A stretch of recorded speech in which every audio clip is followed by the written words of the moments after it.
ছুটির জন্য কেনা শাড়ি ছিঁড়ে দিল ঝুমকি। অভির রাগে বাড়ল উত্তেজনা। হ্যাঁ বন্ধুরা, প্রতিজ্ঞা আজকের পর্বে আমরা এমনটাই দেখতে পাব।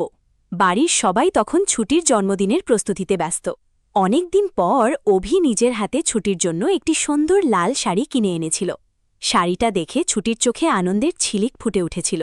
সে বারবার শাড়িটা হাতে নিয়ে দেখছিল আর মনে মনে ভাবছিল, এই প্রথম অভি তাকে এত ভালোবাসা দিয়ে কিছু উপহার দিল। কিন্তু পুরো বিষয়টা একদমই সহ্য হচ্ছিল না ঝুমকির। ছোটবেলা থেকেই সে চাইত সবাই শুধু তাকেই গুরুত্ব দিক। অভির মুখে ছুটির প্রশংসা শুনে তার ভেতরে হিংসা আরও বেড়ে গেল। সন্ধ্যায় সবাই যখন ছাদের সাজসজ্জা নিয়ে ব্যস্ত, তখন সুযোগ পেয়ে ঝুমকি চুপি চুপি ছুটির ঘরে ঢুকে পড়ে। আলমারির ওপর রাখা নতুন শাড়িটা হাতে নিয়ে সে রাগে ফুঁসতে থাকে। এক মুহূর্তের রাগে শাড়িটা টেনে ছিঁড়ে ফেলে।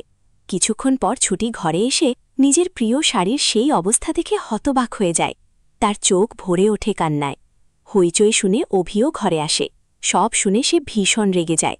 বাড়ির পরিবেশ মুহূর্তেই উত্তেজনায় ভরে ওঠে। ঝুমকি প্রথমে সব অস্বীকার করলেও পরে সত্যিটা সবার সামনে বেরিয়ে আসে। অভি কষ্টভরা গলায় বলে, একটা শাড়ি ছিঁড়েছ ঠিক আছে, কিন্তু মানুষের মনটা কেন ভাঙলে? অভির সেই কথায় ঝুমকি চুপ হয়ে যায়। নিজের ভুল বুঝতে পেরে ধীরে ধীরে তার চোখেও পানি চলে আসে। পরে সে ছুটির কাছে ক্ষমা চায়। ছুটিও মন বড় করে তাকে ক্ষমা করে দেয়।